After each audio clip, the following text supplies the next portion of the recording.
তোমাদের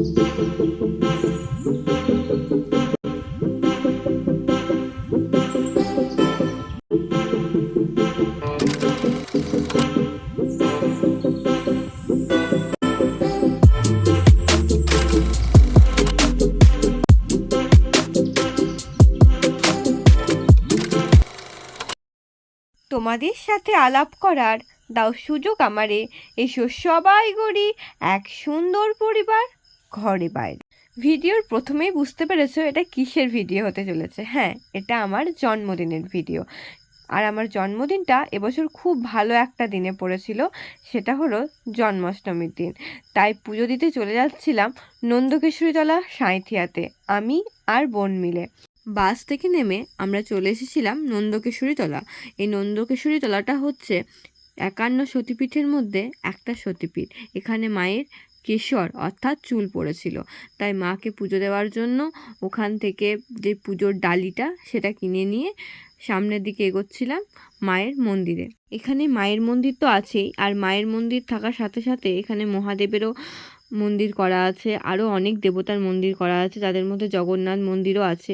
আর যেহেতু জন্মাষ্টমী ছিল সেখানেও প্রণাম করে নিয়েছিলাম।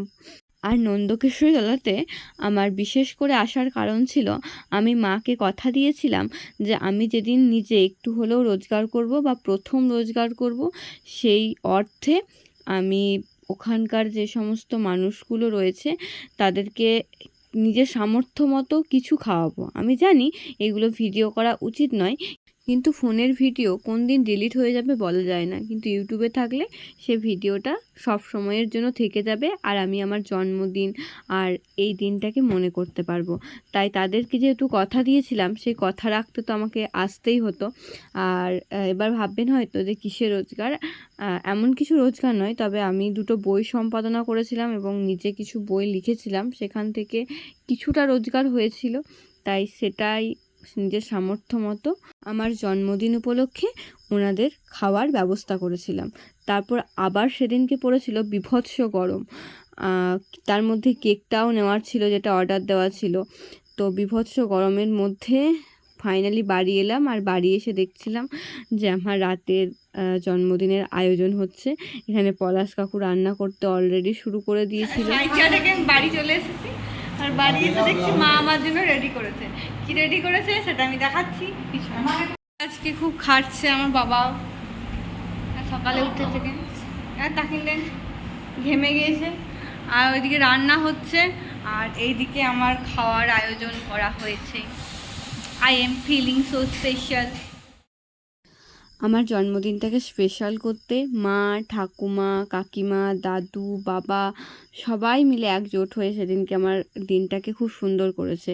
আর মা এখানে দুপুরের আয়োজন করেছিল 5 রকমের ভাজা, ডাল, মাছের মাথা দিয়ে ঝোল, চাটনি, পায়েস, মিষ্টি, চকলেট, সমস্ত কিছু। আর আমি তো কোনো কর্মে লাগি না, না হোমে না যজ্ঞে। এদিকে তাই বোনরা, কাকিমা, দিশা সবাই মিলে বেলুন ফোড়াতে চলে এসেছিলো আমার ডেকোরেশনটা করতে। এদিকে বেলুন ফোড়ানো প্রায় অনেকটা কমপ্লিট, সবাই মিলে একসাথে করেছিল বলে তাড়াতাড়ি হয়ে গেছিলো। আর এই যে এটাই হচ্ছে তার সুন্দর লুক। আমরা কেউই প্রফেশনালভাবে ডেকোরেটর নই, তবুও ওদের চেষ্টা, ভালোবাসা সব দিয়ে খুব সুন্দর করে জায়গাটাকে সাজিয়েছিল। আর এখানে সবাই চলে এসেছিল সন্ধ্যের সময়, একে একে ছবি তোলা হচ্ছিল। এখানে মা, বাবা সবার সাথে ছবি তুলছিলাম। তারপরে আশীর্বাদ পর্ব শুরু হলো। আর আমাদের বাড়ির পিলার আমার দাদুভাইকে দিয়ে শুরু হলো আশীর্বাদ পর্ব। দাদুভাই আশীর্বাদ করে দিচ্ছিল, পায়েস খাইয়ে দিচ্ছিল। সত্যি দাদুভাই আমার কাছে অনেকখানি, মানে দাদুভাই, ঠাকুমা এদের সাথে থাকতে পারাটা আমার মনে হয় সত্যি অনেক ভাগ্যের ব্যাপার। আর দাদুভাই, ঠাকুমা, দিদা এদের সবাইকে পেয়ে সত্যিই খুব ভালো লাগে এখনও। আমি আমার মামার বাড়ির দাদুকে অনেক দিন হলো হারিয়েছি, প্রায় 13টা বছর, কিন্তু এখন আমি দাদুকে ভীষণভাবে মিস করি। তো সেসব দিন আর মনে করতে চাই না। আর এখানে বাবা আমাকে 1 টাকা দিয়ে আশীর্বাদ করলো, 16 আনা, তো সেটাই দেখাচ্ছিলাম। তারপর বড় দিদা আশীর্বাদ করলো আমাকে। এরপরে সবাই একে একে আশীর্বাদ করছিল। এটা হচ্ছে ব্যাংরা জেঠুমা, খুব কাছের মানুষ আমার একজন। এটা হচ্ছে মানে আমার বন্ধুই বলা যেতে পারে, কাকিমা। কাকিমা আমাকে আশীর্বাদ করছিল আর অনেক কিছু বলছিল। এরপরেই পায়েস খাওয়ানোর যে ব্যাপারটা, একটা বড় করা হাঁ করে ছবি। তারপর এখানে আমার বাড়ির বড় ঠাকুমা আশীর্বাদ করে নিচ্ছিলেন, এরপর দীপালি মাসিমণি, আর সব শেষে আমার আগে আশীর্বাদ করেছিল মা। আর এখানে এটা হচ্ছে আমার ছোটো মামিমা, এরপর আশীর্বাদ করবে আমার বড় মামিমা। তো সবাই মিলে আমার বার্থডেটাকে প্রচুর জমজমাট করে রেখেছিল, আর এত আনন্দ দিয়েছিল সবাই মিলে আমাকে যে আমি কি বলবো। এই যে বললাম এটা হচ্ছে আমার বড় মামিমা। তো মানে সবাইকে অনেক অনেক অনেক থ্যাংক ইউ আমার দিনটাকে এতটা স্পেশাল করার জন্য, সবাই আসার জন্য। এটা হচ্ছে আমার পাশের বাড়ির একটা ঠাকুমা। এইখানে এই যে সবার ভিডিওটা নিচ্ছিল, আমি সৌমিকে ভিডিও করতে বলেছিলাম, মিষ্টুকে ভিডিও করতে বলেছিলাম। তো এখানে কারা কারা এসেছিলো সবার ভিডিও নিচ্ছিল, আর সব শেষে আশীর্বাদ করেছিল আমার কিউটেস্ট পার্সন আমার মা। আর মা আমাকে একটা গিফট দিয়েছিল, সেটাও মনে হয় এই ভিডিওর মধ্যে আছে। তো দেখা যাক। মায়ের কাছ থেকে পায়েস খেয়ে নিচ্ছিলাম। আর এখানে আমি যেহেতু সবাইকে পরপর প্রণাম করছিলাম, তাই আমি না ওই টানে টানে মাকেও প্রণাম করে ফেলেছিলাম।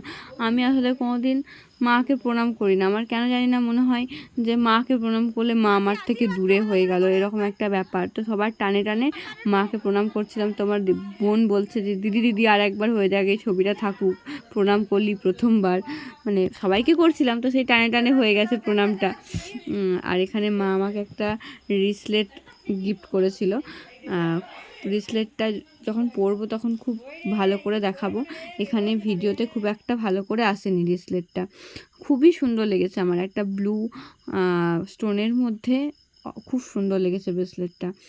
আর এই পুরো বার্থডেটার আয়োজন মা বাবা দুজন মিলেই করেছে, এর থেকে বড় পাওয়া আমার কাছে আর কিচ্ছু হতে পারে না।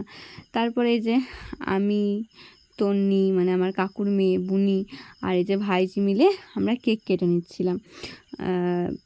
এত আনন্দ হয়েছে এবারে জন্মদিনে আমার, মানে সবাই এসেছিল, সবাই, শুধু মাসিমণি বাদ চলে গেছিলো, কারণ বড় মাসিমণির অসহ্য চলছে, আর ছোটো মাসিমণি জন্মাষ্টমী করেছিল। যদিও আমাদের বাড়িতে নিরামিষই রান্না হয়েছিল, তবু মাসি সেদিনকে যেহেতু চাল খায় না, তাই তবুও আসতে বলেছিলাম, কিন্তু মাসিমণি আসতে পারেনি, বাড়িতে যেহেতু পুজো ছিল তাই।